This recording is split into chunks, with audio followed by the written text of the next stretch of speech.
Hi everyone, welcome back to మునా vlogs. మన సబ్స్క్రైబర్లో చాలామంది ఆ బిఎల్ఓలు ఇచ్చిన ఎన్యూమరేషన్ ఫామ్ ఎలా ఫిల్ చేయాలని చెప్పి మన ఎస్ఐఆర్ రిలేటెడ్ వీడియోస్లో చాలా రకాల కమెంట్స్ కానీ డౌట్స్ కానీ ఎక్స్ప్రెస్ చేశారు. మ్యాక్సిమం నేను అన్ని రకాల డౌట్స్ని క్లారిఫై చేస్తున్నా కూడాను ఒక ఫుల్ ఫ్లెడ్జ్డ్ వీడియో ఆ బిఎల్ఓ ఇచ్చిన ఎన్యూమరేషన్ ఫామ్ని ఒకసారి ఫిల్ చేసి చూపించి వాళ్ళకి ఆ మొత్తం డౌట్స్ని క్లారిఫై చేయాలని అనుకొని ఈరోజు వాళ్ళ కోసమే ఈ స్పెషల్ వీడియో.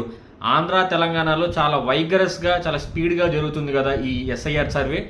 ఈ వీడియో ఖచ్చితంగా చాలా మందికి బెనిఫిషియల్గా అవుతుంది.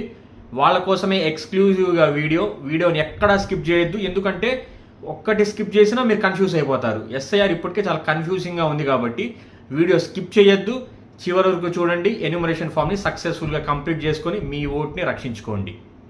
మనం ఈరోజు బిఎల్ఓ ఇచ్చినటువంటి ఎన్యూమరేషన్ ఫాము ఎలా ఫిల్ చేసుకోవాలో చూద్దాము.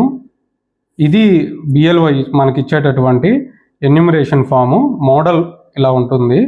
దీనికి సంబంధించి మనకి ప్రతి ఫామ్లో కూడా స్టార్టింగ్లో బిఎల్ఓ పేరు, మొబైల్ నెంబర్ని ప్రతి ఎన్యూమరేషన్ ఫామ్ మీద ఖచ్చితంగా మెన్షన్ చేస్తారు. మనం అవసరమైనప్పుడు కాంటాక్ట్ చేయడం కోసం ఈ ఇన్ఫర్మేషన్ ఉంటుంది.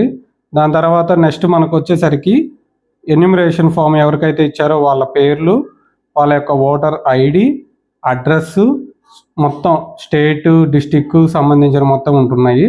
దాని తర్వాత ఈ పోలింగ్ బూత్లో ఎన్నో ప్లేస్లో ఉందో అన్నదానికి సంబంధించిన డీటెయిల్స్ తర్వాత బాక్స్లో మనకి ఇస్తారు. దాని తర్వాత క్యూఆర్ కోడ్, పాత ఫోటో ఏదైతే ఉందో దానికి సంబంధించి మనకు డిస్ప్లే చేస్తారు. దాని తర్వాత న్యూ ఫోటో అంటించుకోవడం కోసం ఒక బాక్స్ మనకి ఇవ్వటం అయింది. దీనిలో మనం ఖచ్చితంగా కలర్ ఫోటోనే మనం ఖచ్చితంగా పేస్ట్ చేయాలి. ఆ కలర్ ఫోటో పేస్ట్ చేయడం అనేది మ్యాండేటరీ. ఫోటో లేకపోతే కనుక ఈ ఎన్యూమరేషన్ ఫాము బిఎల్ఓ కూడా తీసుకొని కూడా ఏమీ చేయలేడు. ఖచ్చితంగా మన ఓటు అనే దానికి కలర్ ఫోటో ఖచ్చితంగా మనమైతే మాత్రం ఈ ఎన్యూమరేషన్ ఫామ్ ఫిల్ చేసి ఇచ్చేటప్పుడు అది కలర్ ఫోటోలో ఉండాలి.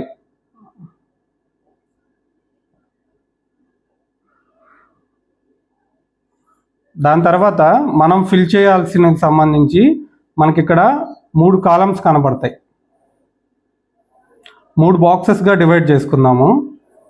ఒక్కొక్కటి దేనికోసం అని చెప్పేసి నేను చెప్తాను, మీకు వివరంగా చెప్తాను. దీంట్లో ఫస్ట్ బాక్స్ వచ్చేసరికి ఎవరికైతే ఎన్యూమరేషన్ ఫామ్ ఇచ్చారో వాళ్ళకి కనుక 2002లో ఓటు ఉన్నట్లయితే వాళ్ళకి మనం ఫస్ట్ బాక్స్లో ఫిలప్ చేయాలి. దాని తర్వాత సెకండ్ బాక్స్ వచ్చేసరికి ఒక పర్సన్కి 2002లో ఓటు ఉండొచ్చు, కానీ గుర్తించలేకపోతే వాళ్ళ పేరెంట్స్ డీటెయిల్స్ రాసేటప్పుడు కానీ, లేదంటే ఎవరైనా 2002 ఓటర్గా నమోదు కాని వాళ్ళు ఎవరైతే ఉంటారో వాళ్ళకు సంబంధించిన ఫామ్ ఫిలప్ చేసుకునేటప్పుడు కానీ మనం ఇది రాసుకోవాలి. అంటే ఫర్ ఎగ్జాంపుల్ 2002 లిస్ట్లో ఉంటే ఇది నాట్ ఇన్ లిస్ట్.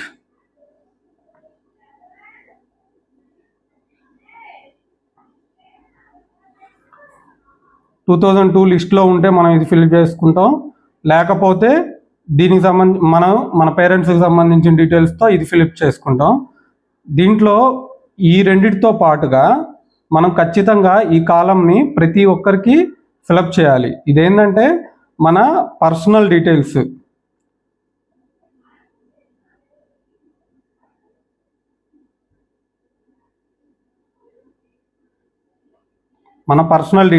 ఈ కాలం మొత్తం. ఇప్పుడు మనం ఈ ఫామ్ ఎలా ఫిలప్ చేయాలో ఒకసారి చూద్దాం. ఫర్ ఎగ్జాంపుల్ మనం 2002లో నా పేరే సుబ్బయ్య అనుకుంటే నా పేరు 2002లో ఉందనుకుందాం. అప్పుడు సుబ్బయ్య. ఇన్ కేస్ మనం చేసిన వీడియో కనుక మీరు చూసి దానిలో కూడా ఒక ఓటర్ ఐడిని మనం గుర్తించగలిగితే ఆ ఓటర్ ఐడిని కూడా మనం దీంట్లోనే చేసుకుంటాం. దీనికి సంబంధించి పూర్తి వీడియో మన ఛానల్లోనే ఉంది, ఒకసారి చెక్ చేసుకోవచ్చు.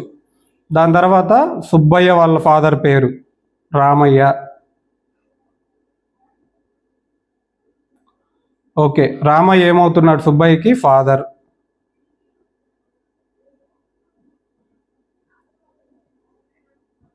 జిల్లా కృష్ణా. రాష్ట్రం ఆంధ్రప్రదేశ్.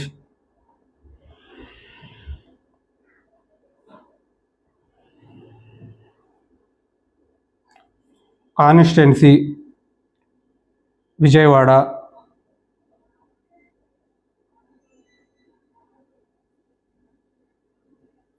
ఇలాగా మనం రాసే ప్రతి డీటెయిల్ కూడా 2002 లిస్టు ప్రకారం మాత్రం రాయాలి. మనం ఇప్పుడున్న ప్రజెంట్ డిస్ట్రిక్ట్స్ పరంగా కాకుండా 2002 లిస్టు పరంగా రాసుకుంటాం. దానిలో మనం చూసిన వీడియో ప్రకారం మనకేదన్నా కాన్స్టిట్యున్సీ కోడ్, భాగం సంఖ్య అంటే పార్ట్ నెంబర్, అదొకటి. తర్వాత దానిలో క్రమ సంఖ్య అంటే సీరియల్ నెంబర్. ఈ విధంగా మనం రాసుకోవాలి. ఇది 2002లో ఉన్నవారికి. అలా కాకుండా 2002లో ఉన్నారు ఒక పర్సన్, బట్ మన వాళ్ళని ఐడెంటిఫై చేయలేకపోయాం, మన పేర్లు మనకి కనపడట్లేదు.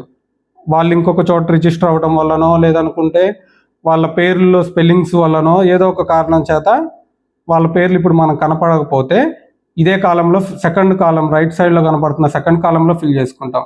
అలాగే ఎవరైతే కొత్తగా న్యూ ఓటర్స్ ఉంటారో వాళ్ళని బిఎల్ఓ ప్రాగ్నీ కింద వాళ్ళ పేరెంట్స్తో మ్యాప్ చేసుకుంటాడు. కాబట్టి వాళ్ళ పేరెంట్స్ డీటెయిల్స్ రాసేటప్పుడు కూడా మనం దీంట్లోనే ఫిలప్ చేసుకోవాలి. ఈ 2 సినారియోస్లో మనం ఈ రైట్ సైడ్ ఉన్న బాక్స్ని ఫిలప్ చేసుకుంటాం. ఫర్ ఎగ్జాంపుల్, నా పేరు విజయ్ అనుకుందాం, ఏదైతే ఓటర్ పేరు విజయ్ అనుకుందాం.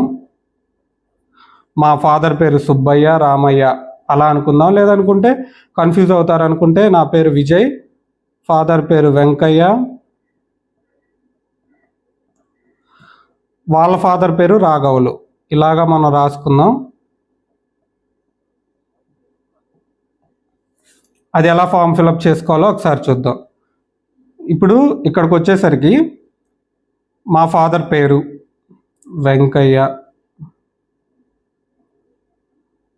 వాళ్ళ ఫాదర్ పేరు రాఘవులు, వీళ్ళు ఏమవుతారు? ఫాదర్.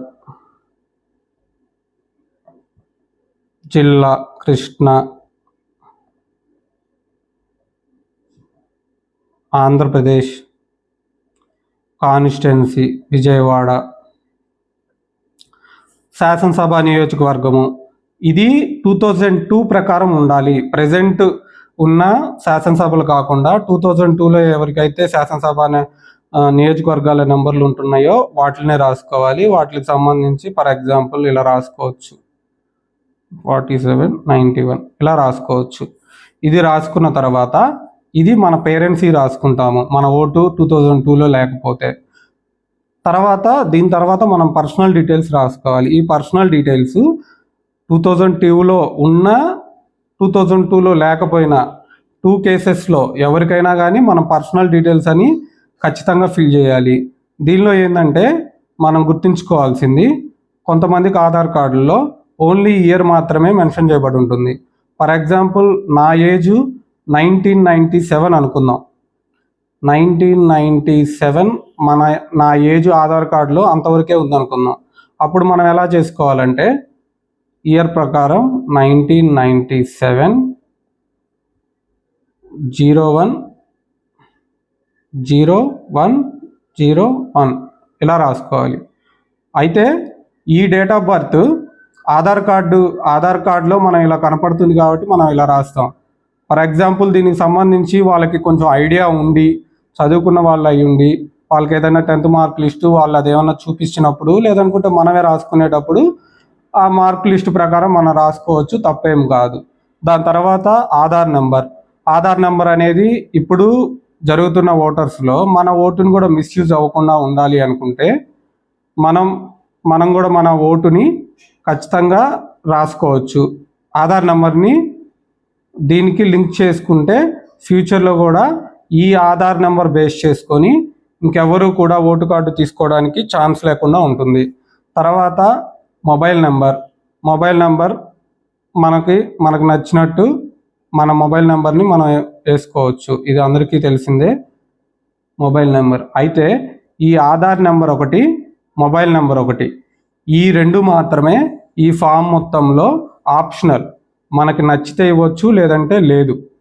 ఇచ్చినప్పుడు ఖచ్చితంగా మనం ఫ్యూచర్లో ఓటు కార్డు డౌన్లోడ్ చేసుకోవాలి అనుకుంటే ఇప్పుడు ఇచ్చే మొబైల్ నెంబర్ రిజిస్టర్ అవుతుంది కాబట్టి దీనికి ఓటీపీ వస్తుంది.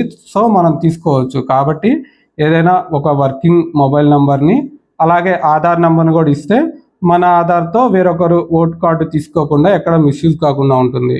ఆ రెండు విషయాలు గుర్తుపెట్టుకొని అవసరమైన వాళ్ళు, ఇష్టం ఉన్న వాళ్ళు ఇచ్చుకోవచ్చు. దాని తర్వాత తండ్రి లేదా సంరక్షకుడి పేరు, అంటే మన ఫాదర్ నేమ్ రాసుకుంటాం. దీని ప్రకారం మనం 2002 రాసిన దాని ప్రకారం చూసుకుంటే మంది సుబ్బయ్య. అయితే ఈ ఫాదర్ నేమ్ రాసేటప్పుడు మనం గుర్తుంచుకోవాల్సిన విషయం ఏంటంటే, ఒక అన్మ్యారీడ్ ఉమెన్ అయినా కానీ లేదనుకుంటే ఒక మెన్ అయినా కానీ సేమ్ ఇనిషియల్ ఉంటుంది కాబట్టి కొంతమంది రాయట్లేదు, ఇనిషియల్ అనేది ఎవరు రాయట్లేదు.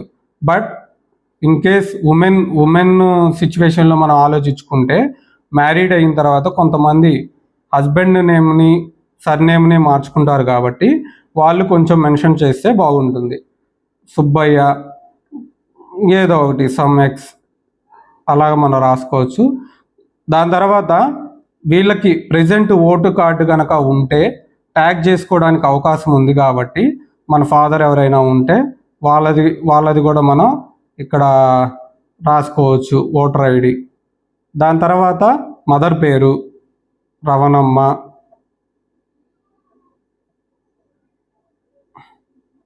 సేమ్ అలానే ఓటర్ ఐడి మనకు కావాలి, రాసుకోవాలి, లింక్ చేసుకోవాలి అనుకున్న వాళ్ళు మనం చేసుకోవచ్చు. దాని తర్వాత ఇక్కడ జీవిత భాగస్వామి పేరు, అంటే for example husband voter form మనం ఫిలప్ చేస్తుంటే వైఫ్ది రాసుకుంటాం. అదే వైఫ్ యొక్క ఓటర్ ఫామ్ ఫిలప్ చేసుకుంటే హస్బెండ్ది రాసుకుంటాం. సో వైఫ్ ఏదో ఒకటి సమ్ ఎక్స్ రాసుకోండి. తర్వాత వాళ్ళకి సంబంధించిన ఓటర్ ఐడి ఉంటే రాయండి. దీని తర్వాత మనం ఇక్కడ సిగ్నేచర్ చేయాలి. ఈ సిగ్నేచర్ ఎవరు చేయాలి అనుకుంటే as per election commission guidelines ప్రకారమే ఎవరైతే వయోజన కుటుంబ సభ్యుని సంతకం, అంటే 18 years నిండి ఉంటారో ఓటర్గా వాళ్ళ ఫ్యామిలీలో, వాళ్ళకు సంబంధించి ఎవరైనా కానీ దీనిలో సిగ్నేచర్ చేసుకోవచ్చు. ఫర్ ఎగ్జాంపుల్ నేను చెప్పినట్టుగా నా పేరు విజయ్య అనుకుందాం. సంతకం చేసిన తర్వాత నేను ఇక్కడ మా నాన్న ఫామ్స్ ఇచ్చినా మా అమ్మ ఫామ్స్ ఇచ్చినా నేను ఇక్కడ జస్ట్ సన్ అని రాస్తాను అంతే, అంతమించి ఇంకేం అక్కర్లేదు. ఈ విధంగా మనం ఫర్ ఎగ్జాంపుల్ మా నాన్న ఫాము నేను ఫిలప్ చేసుకుంటే సన్ అని రాసుకుంటాను. అదే నా సొంత ఫామ్ ఫిలప్ చేసుకునేటప్పుడు నా సంతకం వరకే ఉంటుంది. అలాగే నా ఫామ్ మా నాన్న కనుక ఇచ్చే పని అయితే సుబ్బయ్య అని రాసుకొని కింద ఫాదర్ అని ఇలా రాసుకోవచ్చు. ఈ విధంగా మనం ఇంట్లో ఉన్న వాళ్ళందరి ఎన్యూమరేషన్ ఫామ్స్ ఫిలప్ చేసుకొని మన బిఎల్ఓకి సబ్మిట్ చేసుకొని మన ఓటుని ఈ ఎస్ఐఆర్లో మనం ఉంచుకునే విధంగా మనం ప్రయత్నించవచ్చు.